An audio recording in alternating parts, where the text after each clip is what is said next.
আমাদের under 18 under 16 পর্যায়ে খেলছেন, এরা হচ্ছে আমাদের ভবিষ্যৎ। আমাদের এখান থেকে আমরা আশা করছি যে এই টুর্নামেন্ট আমরা শুরু করেছি tiger challenge trophy Rajshahi division দিয়ে শুরু হয়েছে। রাজশাহী ডিভিশন 8টা ডিস্ট্রিক্ট খেলছে এখানে, তারপর রংপুর ডিভিশন খেলবে, সব ডিভিশন ডিস্ট্রিক্টগুলি খেলবে। এবং আমরা আশা করছি এখান থেকে নামটা তো ইয়াং টাইগার, তো তোমরা সবাই ইয়াং টাইগার, আশা করছি তোমাদের মধ্যে থেকে আমরা যে ভবিষ্যতে তারকাদের খুঁজে পাবো, সেই উদ্দেশ্যে আসলে টুর্নামেন্টটা করা।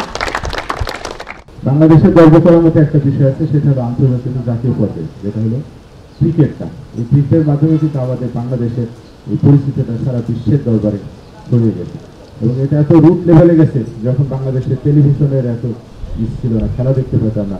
মানুষের সাথে যখন খেলা হলো, ছোট ছিলাম, ওই যে ধারাভাষ্যকার যেভাবে দিত, মানুষের ভিতরে কেমন একটা উত্তেজনা তৈরি হতো, এই বুঝি 1 রান হচ্ছে, 2 রান হচ্ছে, বাংলাদেশে আন্তর্জাতিকভাবে ক্রিকেট খেলবে। এই যে একটা ক্রিকেটের যে একটা স্থান সারা বাংলাদেশে, গ্রাম থেকে শুরু করে শহর পর্যন্ত, এটা আসলে সব জায়গায় কিন্তু ছড়ে গেছে। এবং আমাদের এই ক্রিকেটের খেলা তরুণরা যারা আছে উৎসাহিত হচ্ছে, খেলাধুলায় অংশগ্রহণ হচ্ছে।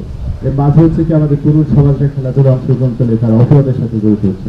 প্রাণ সসের মাখামাখি টেস্ট নুডলসকে করে তোলে আরো ইয়ামি, আরো জোস। প্রাণ সস, সসের বস।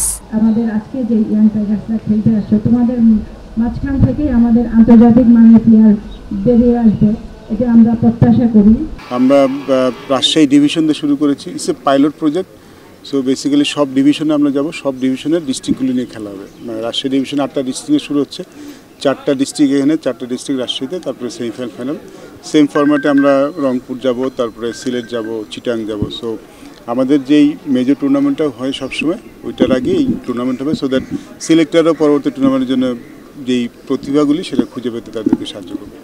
এই বিপিএলে আমি ঠিক নিশ্চিত নই, আমি আসলে এখানে বলতে পারছি না যে বিপিএলটা এই বিপিএল এবার হবে কি না। বাট আমার কাছে যেটা মূল কনসার্ন, এই মাঠটার ফিল্টারেশনটা খুব দরকার, খুব দ্রুত দরকার। কারণ এত সুন্দর একটা ভেন্যু, একদিন বৃষ্টি হলে 2 দিন খেলা হয় না। এর জন্য কিন্তু আমরা সবসময় সাফার করি, এবং এই মাঠটা কিন্তু আমরা একসময় খেলে গেছি। বাংলাদেশ কিন্তু শ্রীলঙ্কাকে প্রথমবার হারিয়েছিল বগুড়ার মাঠেই। টি20 ফরম্যাটে আপনি একটা ম্যাচ আপনার ব্যাট ডে যেতেই পারে, এবং পাকিস্তান কিন্তু খুব টপ সাইড টি20তে। কিছুদিন আগে কিন্তু তাদের কাছে আমরা 3-0 হেরে এসেছি। সো আমরা যে 2-1 জিতেছি, আমাদের সেদিকেই ফোকাস করা উচিত। তা আমরা নেগেটিভ দিকটাতে ফোকাস না করে, আমার কাছে যদি আপনি জিজ্ঞেস করতেন 2টি ম্যাচ জিতেছি, তাহলে আমার খুব ভালো লাগতো। আর হারা ম্যাচ, আমাদের কালকের দিনটা ভালো ছিল না, আমাদের ব্যাটিংটা আমরা ভালো করিনি, but it can happen. But খুব important, Bangladesh back to back 2টি টি20 সিরিজ জিতেছে, এবং 2টি কিন্তু টপ টিম, শ্রীলঙ্কা এবং পাকিস্তান র্যাঙ্কিংয়ে কিন্তু আমাদের থেকে অনেক এগিয়ে। এটা বাংলাদেশ ক্রিকেট বোর্ড কর্তৃক আয়োজন করা হয়েছে আমাদের ইয়াং টাইগার্সদের, এটা বিভাগীয় পর্যায়ে ট্রফি। সেটার জন্য আমরা বগুড়াবাসীর পক্ষ থেকে আমি বাংলাদেশ ক্রিকেট বোর্ডকে অনেক ধন্যবাদ জানাই, এবং আজকে যারা খেলবে ইয়াং টাইগার্সদের সফলতা কামনা করি।